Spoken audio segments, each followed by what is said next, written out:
막힐 때라는 제목으로 함께 은혜를 나누도록 하겠습니다. 세계적으로 유명한 화가 빈센트 반 고흐를 다들 아시죠?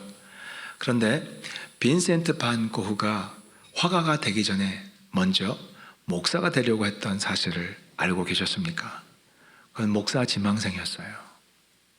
그런데 고흐가 목사가 되려 할 때 그는 번번이 인생길이 막혔었습니다. 여러 번 그의 인생길이 막혔었습니다. 첫 번째 그의 인생길이 막힌 것은 언제냐면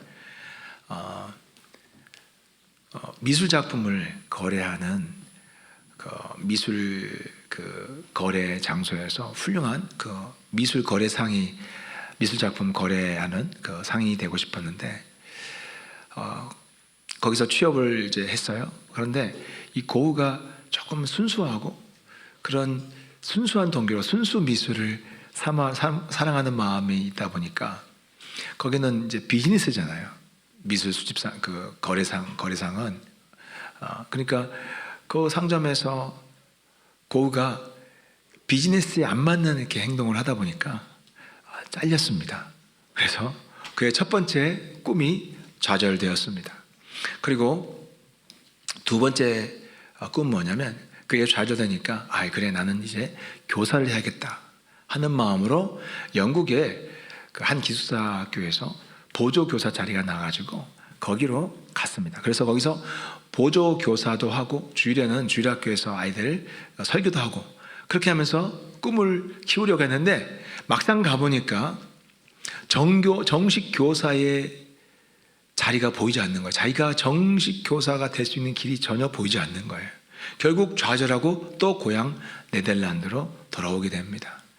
네덜란드로 돌아오면서 이번에 아주 본격적으로 그가 작정을 했습니다. 이제는 목회자가 되야겠다. 그래서 신학교를 지원합니다. 그런데 신학교를 지원했는데 라틴어와 헬라어 시험에서 떨어졌습니다. 그래서 그것도 그는 길이 막힙니다. 목회자의 길이 막혀버렸습니다. 그래서 안 되겠다 싶어서 이번에는 한 선교회에 들어가가지고 평신도 선교사로서 파송을 받습니다. 그래서 벨기에에 있는 한 탄광에 가서 어려운 사람들하고 함께하면서 그들에게 힘과 용기를 주는 그런 사역을 하려고 파송을 받았는데 거기에서도 좀 있다가 잘리게 됩니다. 왜냐하면 선교의 방침과 맞지 않는 선교 활동을 했다고 거기서도 잘립니다. 4번 잘렸어요. 4번 27살 되던 해에 4번 잘리고 4번 그 꿈이 막히고 나서 그때 모든 것이 막혔다고 생각했을 때 하나님께서는 그에게 새로운 길을 열어주십니다. 뭐냐면 이제 본격적으로 화가가 되는 길로 접어들게 됩니다. 근데 여러분 고흐가 37살에 세상을 떠납니다. 근데 27살부터 30살까지 정말 왕성한 작품 활동을 했는데 2100여 점의 그림을 남겼어요. 10년 만에 2100개의 그림을 그린다는 게 정말 대단하게 하더라고요. 근데 그 그림들이 하나님이 특별한 재능을 주셔서 우리 지금 20세기에도 21세기에도 지금도 젊은 화가들 많은 화가들에게 영감을 주는 아주 정말 세계적인 미술의 거장으로 남게 되지 않았습니까? 하나님은 그가 모든 것이 막혔을 때 또 마지막으로 그에게 길을 열어주셨는데 바로 이제 그의 마침내 큰 꿈을 그에 이루게 됩니다. 여러분 우리 인생길도 그렇게 번번이 막히는 것을 경험합니다. 특별히 오늘 사도 바울을 통해서 오늘 말씀을 통해서 우리의 인생길이 막힐 때 그것을 어떻게 바라봐야 되는지 또 길이 막힐 때 우리는 어떻게 해야 되는지 말씀을 통해서 깊이 살펴보기를 원합니다. 이제 말씀을 들어가겠습니다. 오늘 본문은 사도 바울이 2차 전도 여행을 본격적으로 시작하는 그 상황이 배경이 됩니다.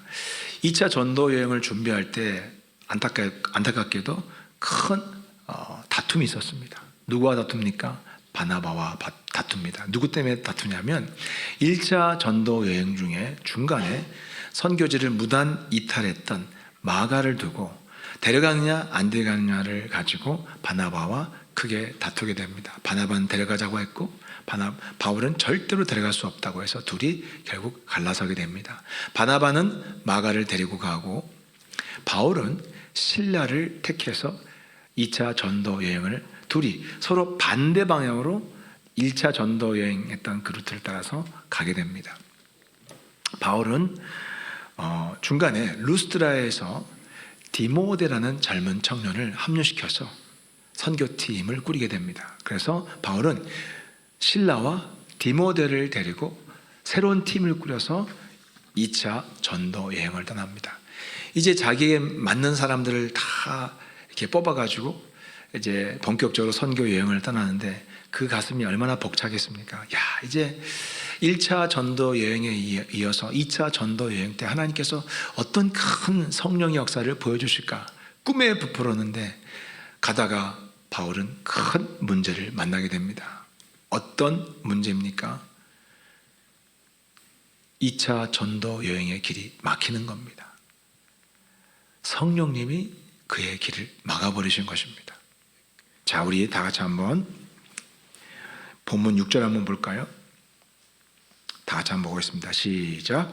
성령이 아시아에서 말씀을 전하지 못하게 하시거늘 그들이 브루기아와 갈라디아 땅으로 다녀가. 그렇죠.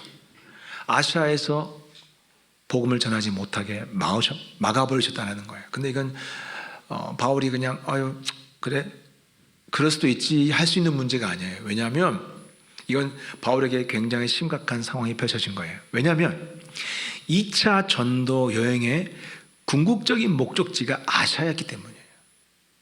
거기에 맞춰서 모든 선교 계획을 다 준비했습니다. 특별히 최종 목적지는 아시아 도 안에 있는 에베소시였습니다. 여기서 그 아시아라는 것은 오늘날의 아시아 대륙을 말하는 게 아니에요. 터키 지역, 지금의 터키 지역의 아시아 도입니다. 그러니까 우리나라의 경기도처럼 도만한 그런 행정구역입니다. 도와 같은 행정구역이 아시아 도예요. 그 아시아 도에서, 그러니까 경기도와 같은 행정구역에서 도청 소재지가 있는 가장 큰 도시가 에베소입니다. 에베소. 그러니까 경기도에서 말하면 인천쯤 되는 위치예요. 그래서 굉장히 그것을 놓고 모든 계획을 세웠는데 이제 틀어져 버린 거예요. 무슨 이유인지는 알 수 없었습니다. 성령께서 직접 막아버리셨다라고 바울은 이 성경을 통해서 기록하고 있습니다. 여러분 한번 생각해 보십시오. 복음 전하는 일은 선한 일입니다. 선한 일입니다. 그렇죠? 착한 일이에요. 그리고 하나님의 뜻이에요. 그리고 무엇보다도 예수님이 직접 명령하신 일이잖아요. 이거 바울이 자기 마음대로 하는 게 아니잖아요. 하나님의 뜻대로 예수님의 명하신 대로 하는 거 아니에요. 그런데도 황당하게도 성령님이 그 바울의 길을 막아버리신 거예요. 바울의 입장에서 볼 때는 얼마나 혼란스럽겠습니까? 아니, 복음 전하는 길을 왜 성령님이 막아버리시지? 황당하지 않아요? 우리는 이 사건을 통해서 성령님의 인도하심에 대해서 다시 말씀드립니다. 이 사건을 통해서 우리는 성령님의 인도하심에 대해서 한 가지 새롭게 배워야 될 것이 있습니다. 성령님의 인도하심이 과연 우리에게 어떻게 나타나는가? 첫 번째는 뭐냐면 성령님의 인도하심이 막으심을 통해서 나타난다는 거예요. 뭘 통해서요? 그렇죠. 우리의 길을 막아버리심을 통해서도 성령님의 구체적인 인도하심이 드러난다는 거예요. 우리 그거 잘 생각지 못하잖아요. 6절에 보면 아시아로 못 가게 막으셨잖아요. 그런데 7절에 보면 또 막으세요. 우리 7절 한번 볼까요? 7절 다 같이 읽어보겠습니다. 시작. 무시아 앞에 이르러 비두니아로 가고자 애쓰되 예수의 영이 허락하지 아니하시는지라. 왼쪽 루트가 막히니까 오른쪽 루트로 갔는데 또 거기도 막아버리는 거예요. 그런데 그 막는 주체가 누구예요? 뭐라고 되어 있어요? 그렇죠. 예수의 영이 허락하지 아니하시는지라. 여기서 우리는 여기 건너뛰지 않고 여기서 주목해야 될 게 있어요. 예수의 영이라는 단어예요. 여러분, 예수의 영, 예수의 영은 누굽니까? 예, 성령님이에요. 성령님의 또 다른 이름이 예수의 영이라는 것을 여러분 절대로 잊지 마시기 바랍니다. 이건 성령님의 정체성을 우리에게 정확하게 가르쳐주고 있어요. 성령님이 이 땅에 오셔서요, 자기를 소개할 때는 뭐라고 소개한 줄 아세요? 자, 성령님 여러분에게 임하셨어요. 그리고 기도하는데 성령님이 자기소개를 해요. 자기소개. 반갑다. 그런데 뭐라고 소개한 줄 아세요? 나 성령이야, 이렇게 하지 않으세요. 나는 네가 믿는 예수라, 이렇게 하세요. 놀랍잖아요? 실제는 성령이 내 안에 계시지만 마치 예수님이 내 안에서 활동하는 것 같이 그렇게 실제적으로는 예수님이라고 느끼도록 만드시는 분이 성령님이에요. 그게 성령님의 특성이에요. 그래서 성령님은 우리 안에 오셔서요, 예수님의 음성을 들려주세요. 그리고 예수님의 말씀이 생각나게 하세요.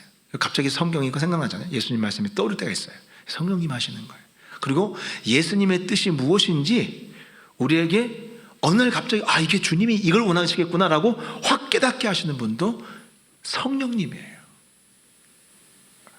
그래서 성령님은 우리 안에 오셔서 사실상으로 예수님을 증거하고 예수님을 드러내는 일을 열심히 하세요.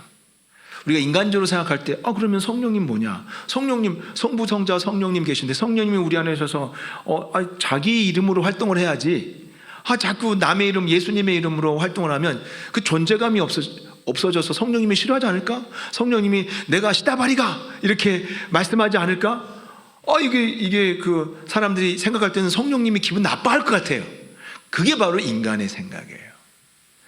이게 바로 인간이 도저히 따라갈 수 없는 성부와 성자와 성령님 삼위일체의 신비예요. 성령님은 절대로 식양을 질투하지 않으세요. 성부, 성자, 성령님 다 그러세요. 이 삼위가 서로를 증거하고 서로를 높이고 이 세상에서 서로 예수님을 드러내고 예수님은 아버지를 드러내고 성령님은 예수님을 증거하고 예수님은 성령님을 높이는데 서로가 서로를 높이는 거예요. 서로가 서로를 끔찍히 사랑하세요. 전혀 상처받지 않으세요.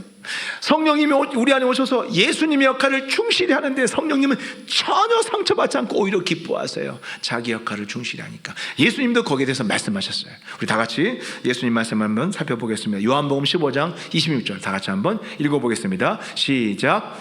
내가 아버지께로부터 너희에게 보낼 보혜사 곧 아버지께로부터 나오시는 진리의 성령이 오실 때에 그가 나를 증언하실 것이요.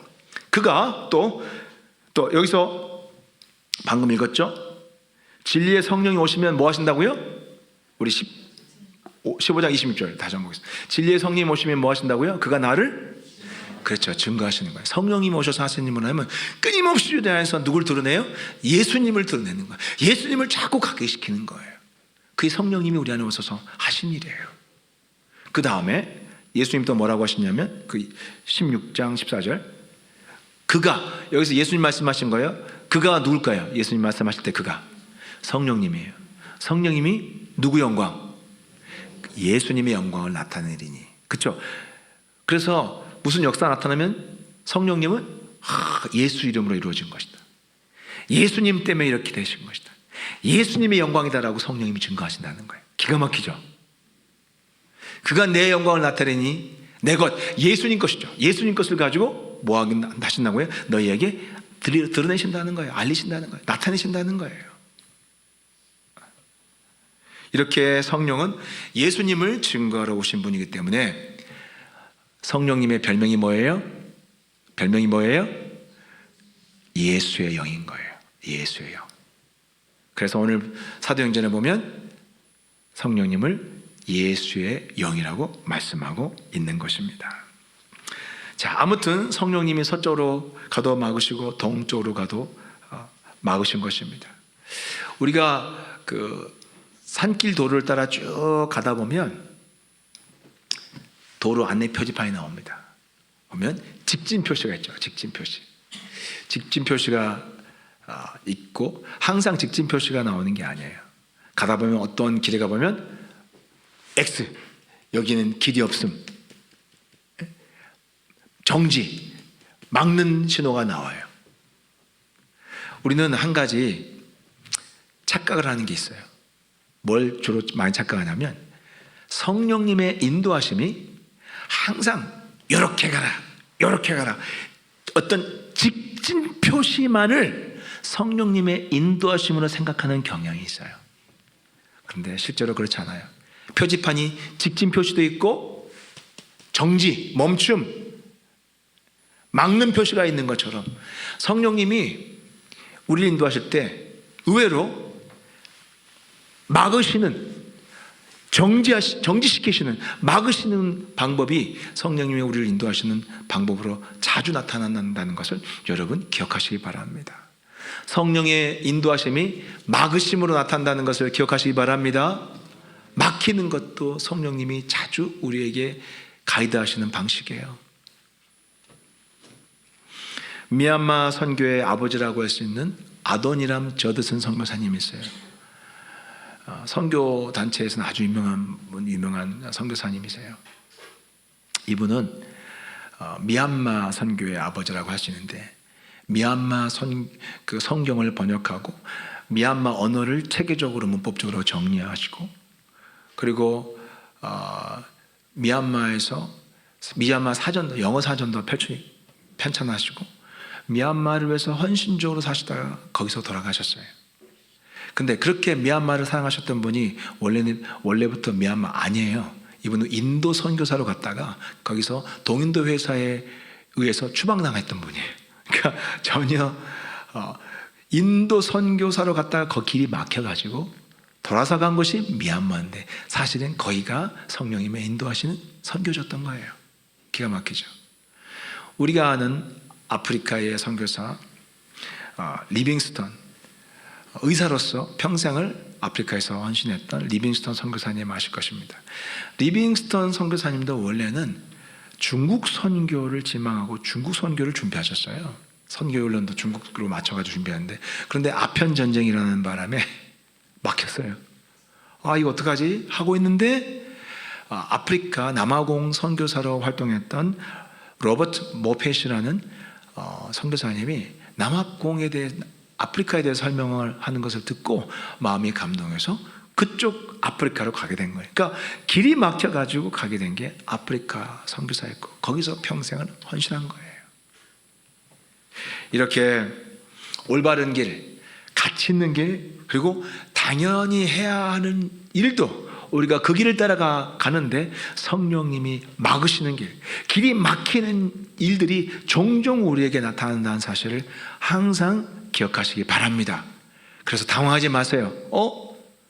내가 하나님을 위해서 살아가는데 아니에요. 막힐 수 있어요. 여기서 이런 질문이 들 것입니다. 아니 그런데 왜 내가 내 인생길 그리고 또 그것도 성경에서 확인하고 올바른 길을 걸어가는데도 왜 성령님이 막으신다는 것을 염두에 두고 인생길을 살아가야 되나? 왜 그렇게 해야 되지? 라고 의문을 제기하는 분이 있어요. 왜 성령님이 막으시는 것을 마음에 염두에 두고 살아가야 돼요? 근데 여러분 그 이유가 뭡니까? 성령님이 우리 인생의 인도자가 되시기 때문입니다. 우리 인생의 주인이 되시기 때문입니다. 우리 인생이 마음대로 살 수 있는 게 아니에요. 성령님이 우리 안에 오셔서 우리 인생의 주인 되시고 우리 인생 전체를 자기의 뜻대로, 하나님의 뜻대로, 성령님의 인도하심대로 우리 인생을 그렇게 성령의 뜻대로 인도하시는 거예요. 그래서 막히는 거예요. 그러니까 여러분 한번 아무리 노력해 보세요. 되는지. 안 돼요. 막혀요. 왜? 우리의 뜻과 성령의 뜻이 다를 때는 막히는 거예요. 그게 이상한 게 아니에요. 왜요? 우리 인생의 주인이 누구라? 성령님이시 때문이에요. 성령님이 우리 안에 계셔서, 우리 안에 계시면서 우리를 그렇게 이끄시기 때문에 우리 의지와 상관이 없어요. 성령님이 성도의 인생을 인도하시는 분이라는 것을 우리에게 철저히 가르쳐주고, 그리고 그 샘플을 보여주는 현장이 바로 사도행전이에요. 여러분, 사도행전을 보시면서 뭘 배우십니까? 아, 성령님이 선교를 이렇게 이끄시는구나. 아, 성령님이 이렇게 선교의 주인이 되시는구나. 이것만 여러분이 공부한다면 여러분 반만 아는 거예요. 우리는 사도행전을 통해서 뭘 배워요? 사도행전의 별명이 성령행전이에요. 성령님이 교회의 주인 되시고 교회를 이끄시는 것을, 누가 교회의 주인인가, 누가 교회를 이끄시는가를 확실히 보여주는 거예요. 우리 사도행전 한번 처음부터 한번 기억을 더듬어서 살펴보겠습니다. 사도행전이 어떻게 시작합니까? 예수님이 제자들에게 이렇게 명령하세요. 너희는 절대로 예루살렘을 떠나지 말고 약속하신 것을 기다리라. 누구를 기다리라는 거예요? 누구를 기다리라? 그렇죠? 제자들이 따라야 될 예수님의 마지막 명령은 성령을 기다리는 거였어요. 그만큼 성령님이 중요한 거예요. 그리고 마침내 성령님이 오순절날 임하셨어요. 그리고 성령님이 교회를 세우세요. 그리고 성령님이 그 교회 안에 거하세요. 그리고 성령님이 그 교회를 친히 인도하세요. 특별히 예수님이 땅끝까지 복음을 전하라는 그 명령을 누가 주도하시냐면 성령님이 예수님의 명령을 철저히 주도하시고 철저히 계획을 세우시고 모든 걸 성령님의 치밀한 계획하에 진행을 하십니다. 성령님이 이제 중심이에요. 그리고 안디옥 교회 아시죠? 안디옥 교회가 성령님이 이스라엘 바깥에 안디옥에 이방 교회를 세우시고 그 이방 교회 안디옥 교회를 통해서 세계 선교를 이제 펼쳐 나가시는데요. 이 안디옥 교회가 어떻게 세계 선교를 시작하게 됩니까? 그 시작하게 된 계기가 뭐냐면 금식하고 기도할 때에 성령께서 직접 지시하는 거예요. 우리 다 같이 한번 읽어보겠습니다. 사도행전 13장 2절 보겠습니다. 사도행전 13장 2절 다 같이 한번 2절 3절 읽어보겠습니다. 시작.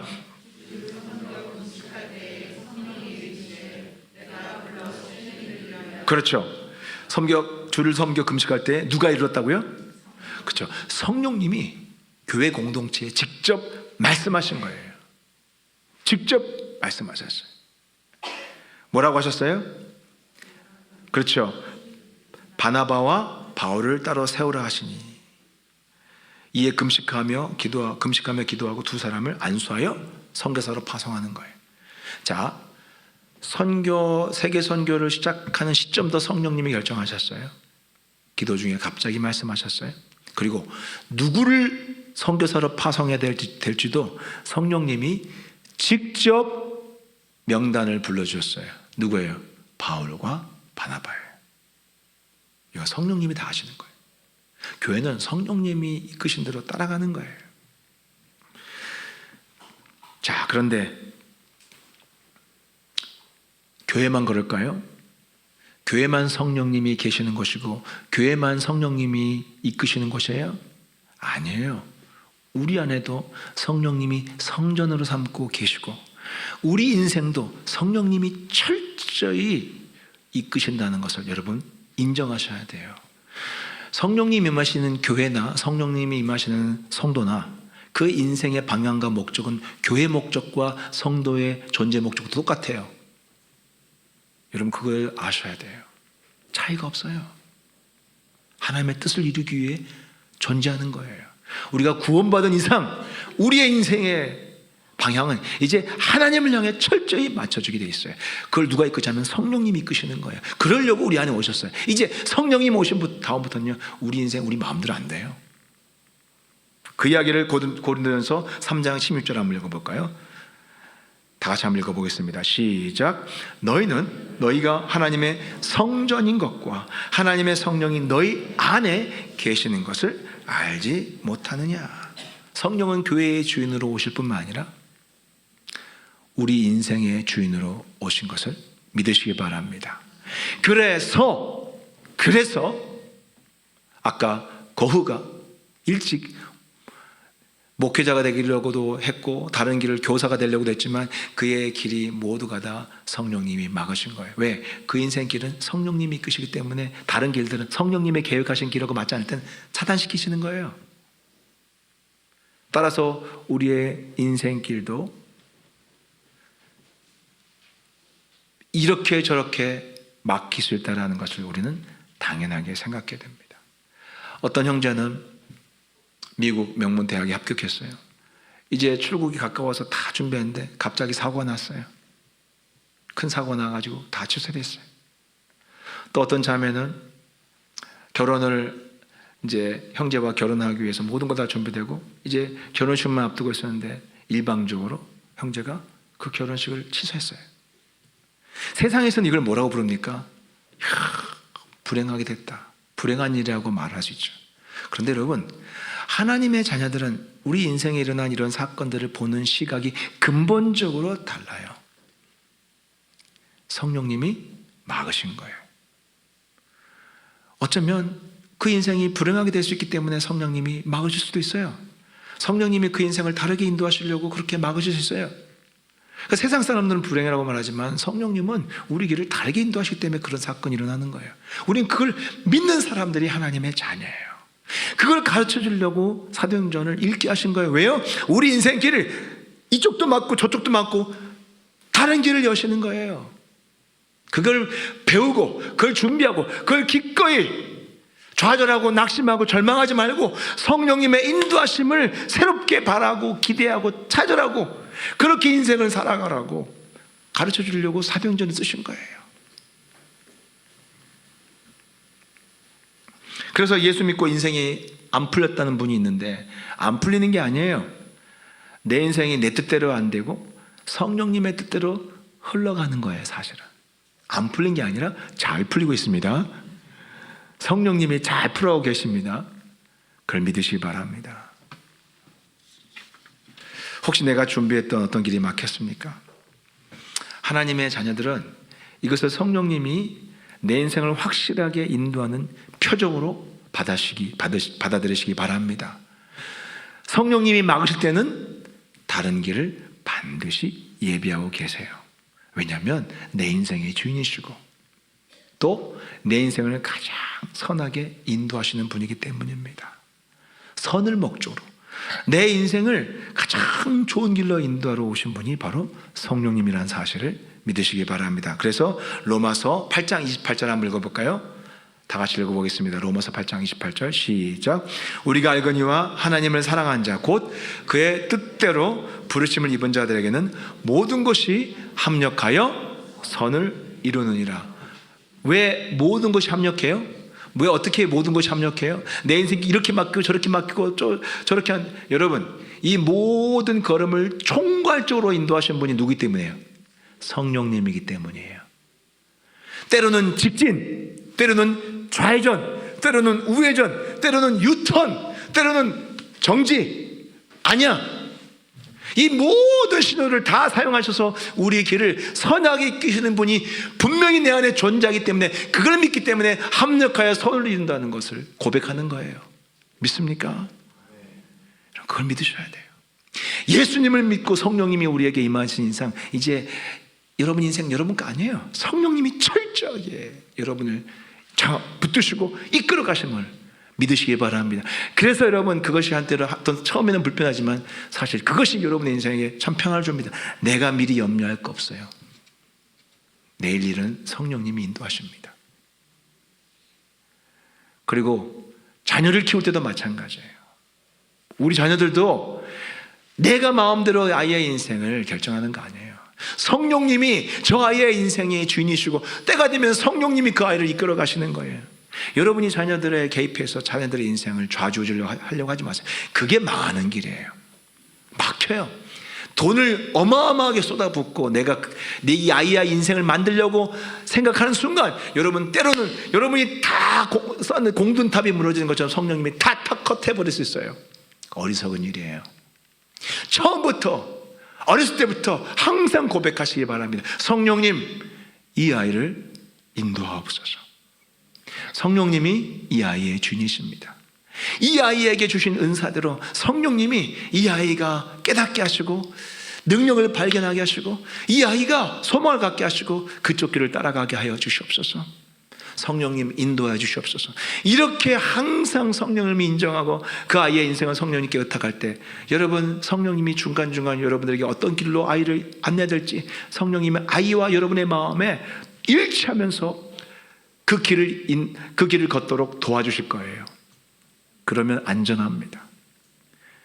욕심을 내놓기 바랍니다. 나와 내 자녀의 인생의 주인은 누구라고요? 성령님이십니다. 그 일을 하러 우리 안에 임하신 것을 믿으시기 바랍니다. 자, 그렇다면 성령님은 왜 바울이 아시아로 가는 것을 막았을까요? 왜 막았을까요? 그 이유는 성령님의 우선순위와 그리고 성령님의 때와 바울의 우선순위가 완전히 달랐기 때문입니다. 에베소, 아시아도 그리고 에베소시에서 전도하려고 세웠던 바울의 목표는 2차 전도 여행 때 바울이 이루려고 했어요. 그 계획을 세워갔어요. 그런데 성령님의 계획은 달랐어요. 성령님의 우선순위는 지금 아시아와 에베소가 아니에요. 근데 상식적으로는 바울이 맞아요. 상식적으로 보면 바울이 너무 지극히 당연한 일을 한 거예요.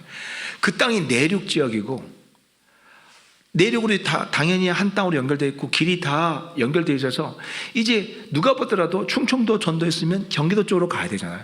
경기도를 생각하고 1차에 마무리 지었거든요. 충청도 전도하고. 그 대충 기도 위치가 우리나라 충청도, 경기도하고 비슷해요. 충청도에서 1차는 충청도 그 길이 돌았어요. 2차는 당연히 이제 그 위로 올라서 더 큰 도시, 인천같이 큰 도시가 있는 에베소가 인천 같아요. 그 큰 도시가 유명한 도시, 거기서 다음에는 거기로 꼭 가야지라고 생각하는 건 어떤 전도자라도 아마 상식적으로 다 그렇게 생각했을 거예요. 그런데요, 놀랍게도 성령님의 생각은 달랐어요.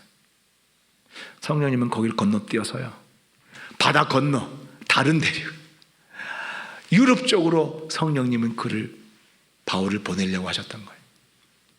그러니까 정말 다르죠. 그런데 성령님이 이루시죠. 성령님은 바울에게 그래서 막아버리신 거예요. 네가 당연하게 생각했던 것, 다음 순서는 여기 충청도니까 경기도. 그런데 여러분, 하나님의 사람들의 인생은 우리 게 아니에요. 하나님 거예요. 다음 스텝이 이거라고 생각하는 그게 맞을 수도 있지만 성령님과 일치될 때는 그렇게 되지만 아닐 때는 막히는 거예요. 그게 불행한 게 아니에요. 사고가 아니에요. 성령님 인도하시는 거라니까요. 그게 세상 사람들하고 우리 보는 눈이 다른 거예요. 인생을 보는 눈이 다른 거예요. 왜 이런 일을 하지? 네, 성령님이 다른 길로 인도하시기 때문이에요. 그러니까 바뀌는 거예요. 예상치 못한 일이 일어나는 거예요. 진로가 바뀌는 거예요. 너무나 당연한 거예요. 바울에게 상식적으로 에베소 가는 것이 다음 순서였지만 성령님의 순서는 다른 거였습니다. 그런데 성령님이 정한 순서와 때대로 우리의 인생은 가야 되는 것입니다. 그래서 바울은 3차 때 가게 되는데 성령님이 3차 때 이제 에베소로 유럽 갔다가 다시 거꾸로 이제 에베소로 3차를 가게 하시는데 기가 막혀요. 성령님은 더 에베소에게 집중하려고 하셨던 거예요. 뭐냐면 바울이 1차, 2차, 3차 전도 여행 기간에 한 도시에서 3년이라는 시간을 머문 예가 없어요. 근데 에베소에는 3년을 머물면서 제일 긴 시간이죠. 머물면서 에베소뿐만 아니라 완전히 그 지역 아시아도 전체를 완전히 복음화시키는 그런 일을 성령님이 집중적으로 하게 하세요. 보세요. 성령님은 더 큰 그림을 그리고 계셨어요. 그리고 더 효과적이었어요. 그게. 그래서 에베소와 아시아도의 전체가 다 복음을 듣게 되는 놀라운 역사가 나타납니다. 이게 성령님의 인도하심입니다.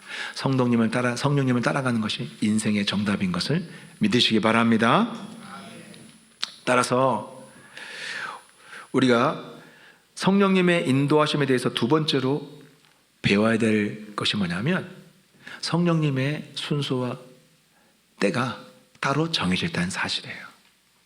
그러니까 내 때와, 아무리 열심히 내가 열정적으로 사역을 한다고 해도 모든 일에는 내 열심대로 되는 것이 아니라 성령님의 때와 성령님의 순서에 따라 흘러간다는 것을 믿으시기 바랍니다. 그것을 인정해야, 그 주권을 인정해야 우리가 낙심하지 않고 하나님의 때와 순서를 기쁘게 따라갈 수 있는 거예요. 안 그러면 괜히 상처받고 막 괜히 낙심하고 괜히 좌절하고 괜히 이렇게 분노하면서 본인만 힘들어요. 그런데 오늘 말씀을 통해서 성령님이 여러분들에게 가르쳐 주라고 하는 게 그거예요. 성령님의 길은, 때와 순서는 너희와 다르다는 거예요. 그것을 받아들이시기 바랍니다. 그러면 기쁨으로 따라갈 수 있어요. 저도 전도 현장에서 참 하나님의 인도하심은, 성령님의 인도하심은 다르다는 것을 많이 경험합니다. 전에 군대에서 제가 이제 주말에는 전도를 가는데, 이제 대충 오늘은 저 방에 들어가서 전도하겠다 보면 그 방에 고참함과 솔병이 하나가 있어요. 제가 그때 이제 상병이었으니까, 상병 말쯤 됐으니까 이제 그 방에 들어가니까 병장 말 있고 또 이등병이, 일병이 있었어요. 그러니까 당연히 이제 그 방에 들어가는데 왼쪽 벽 쪽에 침대에 병장이 있고 오른쪽 벽 끝에 이제 일병이 있었는데, 그 병장 인상이 또 별로 좋지도 않고 그래갖고 이야기해봐야 호박에 이도 안 들어가는 그런 사람이다라 생각하니까 아예 제끼고 딱 격리만 하고 들어가서 오른쪽에 일병한테 볼일을 봤습니다. 가서 예수님 믿어야 된다고 이제 복음을 막 전하고 왔는데, 이 녀석이 이렇게 제대로 이렇게 집중도 하지 않고 막 건성으로 듣더라고요. 듣는 둥 마는 둥 하더라고요. 아유, 알았다. 그러고 이제 예수님 꼭 믿어라. 그러면서 이제 쭉 이제 조심스럽게 이렇게 방문 나오는데, 그 병장이 갑자기 저를 딱 부르는 거예요. 그러면서 와, 나한테는 전도 안 하는데. 그래서 자기한테 전도 안 했다고 짜증을 내는 거예요. 나 다 들었다 그러더라고요. 다 들었다. 그래가지고 그 사람한테 전도를 해서 그 사람이 예수님 믿었어요. 그리고 제 동역자가 됐어요. 그러니까 정말 내가 생각하는 순서, 저 사람이 먼저라고 생각하지만 성령님은 순서가 달라요. 왼쪽이 먼저 있어요. 사람의 때와 다른 거예요. 그뿐만이 아니에요. 우리 교회에서도 어떤 우리 교회 집사님이 자기 아는 지인을 이제 전도에 데려왔어요. 온 집안이 캐톨릭 쪽인데, 천주교 쪽인데, 이제 여기가 하도 오라고 그러니까 교회 와서 이제, 그래, 교회는 도대체 뭐라고 가르치냐 한번 들어보자 하고 이제 새가족반에 와서 들었어요. 근데 들으면서도 이렇게 마음에 경계하는 게 얼마나 보이는지 몰라요. 그리고 딱 한마디 하더라고요. 나는 개종할 생각이 없다고. 그래서 나는 괜찮다고. 복음을 잘 들으라고. 근데 이제 그래서 한 두세 번 나오다가 안 나올 줄 알았어요. 근데 제일 은혜를 많이 받는 거예요. 그리고 제자 훈련까지 받게 됐어요.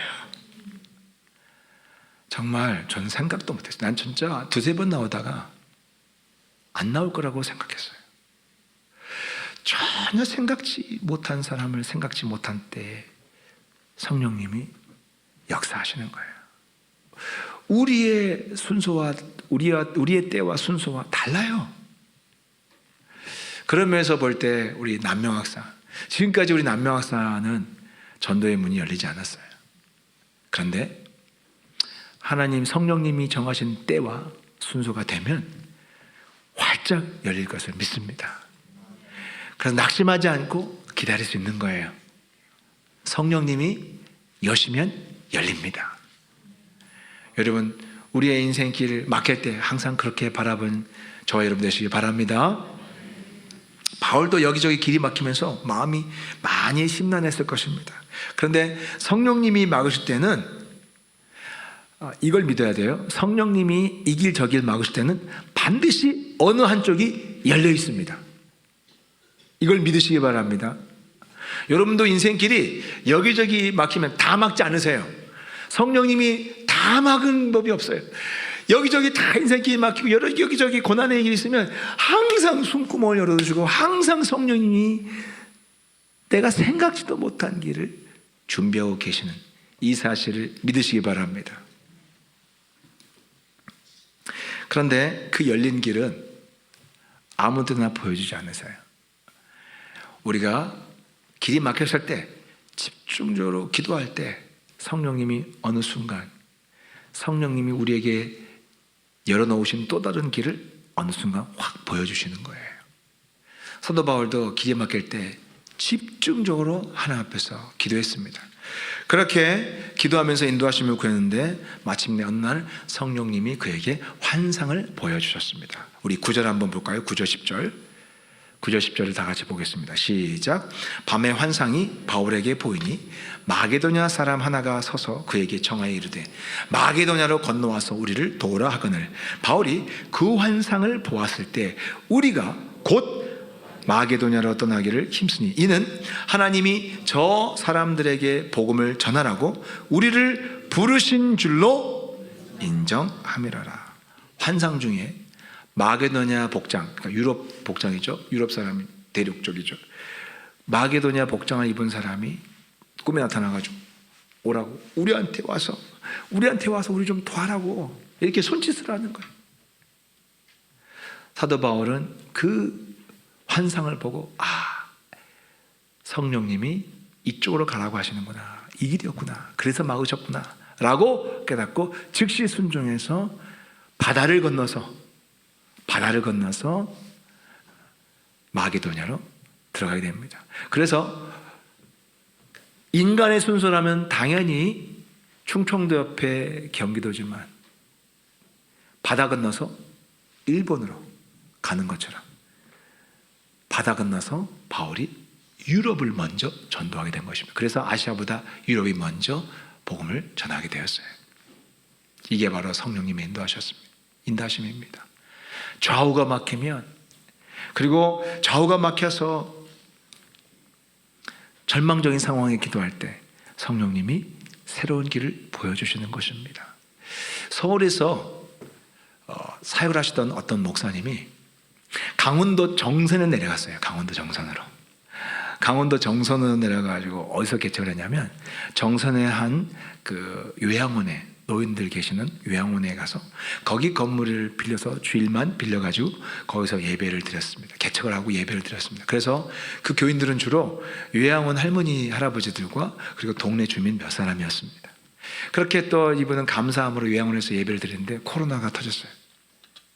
이제 코로나가 터지니까 외부인 출입이 어렵잖아요. 그래서 그 요양원 원장님이 정중하게 이제 교회가 나갔으면 좋겠다고. 그래서 이제 교회가 거기서 쫓겨나게 됐어요. 이제 갈 데가 없잖아요. 돈도 없고. 그런데 이제 갈 데가 없는 상황에서 그 교회의 권사님 한 분이 마침 펜션을 지으려고 사놓은 산에 그 펜션 터가 있었습니다.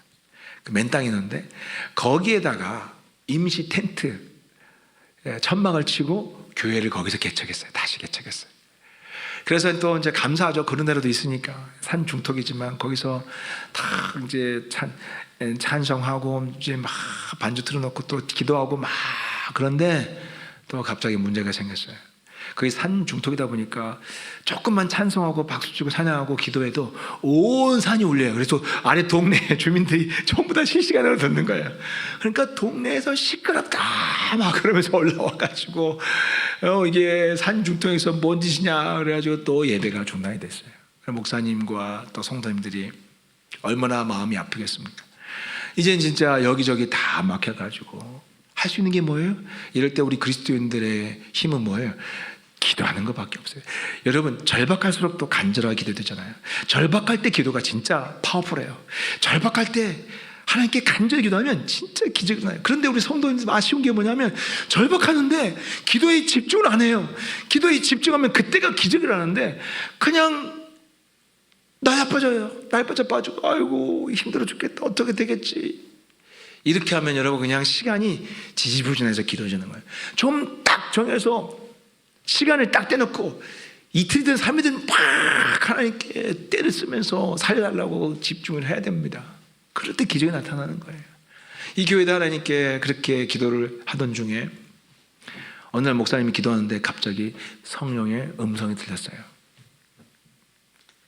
그 음성이 뭐였냐면 청룡사 절을 줄 테니까 가서 주지에게 가서 주가 쓰시겠다고 얘기해라.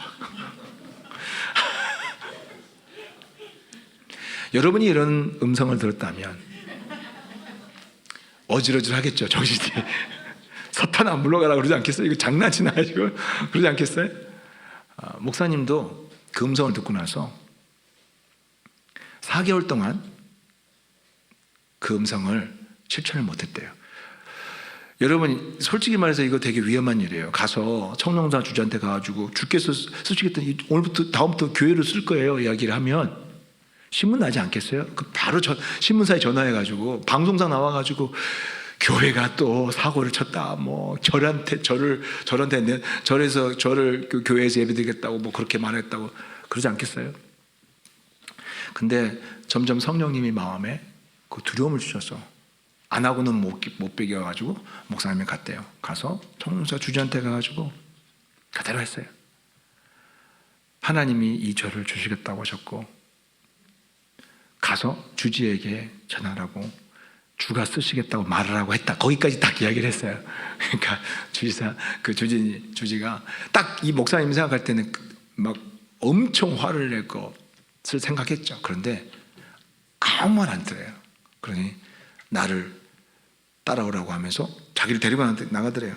그러면서 그 법당 거기 별 곳곳을 안내하더래요. 여기가 법당이고 여기가 용왕신을 모시는 곳이고 여기가 산신을 모시는 곳이다. 구석구석 거기를 다 안내해 주더래요. 그리고 들어와서 하는 이야기가 뭐냐면 자기가 과거에 신학교까지 다녔대요. 중퇴 때. 근데 중퇴 정말 기가 막히더라고요. 그런 사람들이. 그러니까 신학교를 가서도 하나님 만나지 못하니까 진리를 발견하지 못하니까 절로 불교로 귀의한 거예요. 그래서 불교 가서 불교 대학 나와서 그래서 스님이 된 거예요.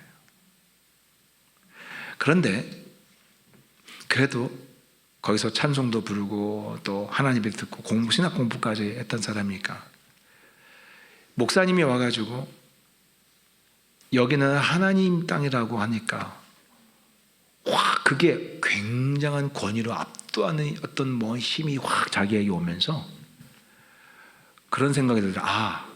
여기는 내 땅이 아니구나. 여기는 하나님 땅이구나 라는 생각이 들었대요. 그래서 목사님에게 그 땅을 이제 팔기로 한 거예요. 거기가 그 민둥산 바로 그 민둥산 입구에 있는데 사람들 유동인구가 50만 명이래요. 50만 명. 뒤에 계곡 있고 경관이 엄청나게 아름다워서 수많은 카페 사장들이 와가지고 거기를 이렇게 탐냈대요. 근데도 한 번도 거기에 대해서 일처럼 반응하지 않았대요. 근데 오늘 딱 말씀을 들으니까 목사님 통해서 하나님 음성을 들으니까 딱 거기에 순복한 거예요. 그래서 지금은 거기 원래 그 등산객들이 그 절을 꼭 통과해야 되는데 그 절을 경내를 통과하면서 항상 목탁 소리하고 연불 소리를 듣고 거기를 출발했는데 이제는 찬송가 소리를 들으면서 그 산에 올라간대. 여러분 혹시 여러분의 인생길이 막힌 분이 있습니까? 여러분 좌루나 우루나 막혔을 때 여러분들이 해야 할 일은 집중해서 기도하시기 바랍니다. 그러면 반드시 성령님께서 여러분에게 보여주십니다. 때로는 꿈을 통해서, 때로는 기도 중에 환상을 통해서, 때로는 예배 중에 응답으로 성령님이 분명하게 여러분 마음에 깨닫게 해주시고, 또 때로는 성경 읽을 때 성경에 한 구절이 확 여러분을 덮치면서 누가 이건 분명히 하나님이 나에게 주신 답이라고 알게 하십니다. 또 때로는 기도 중에 아까 그 목사님처럼 성령님의 음성이 여러분에게 임하는 것입니다. 분명한 것은 기도하는 사람들에겐요, 어떤 식으로 하나님이 또 때로는 사람들을 통해서도 전혀 우리 교회 안에 있는 다른 지체를 통해서도 하나님의 음성이 들려와요. 근데 중요한 것은 기도하는 사람은 그걸 분별해요. 아, 이거 하나님의 음성이라는 것은 기도 중인 사람은 딱 성령님이 알게 하세요. 근데 기도하지 않고 들어놓은 사람은 와서 하나님 음성을 들려도 헷갈려요. 또 의심을 하고 또 긴 것 같기도 하고 아닌 것 같기도 그래요. 그래서 기도가 중요한 거예요. 기도할 때 반드시 여러분에게 하나님의 음성을 들려주실 것입니다. 또 하나, 이제부터 여러분의 길이 막히는 것을 전혀 이상하게 생각하지 않기 바랍니다.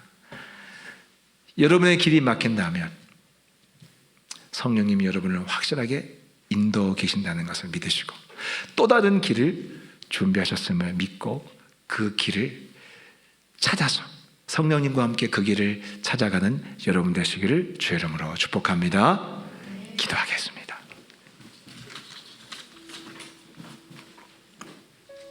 이 시간에 기도할 때에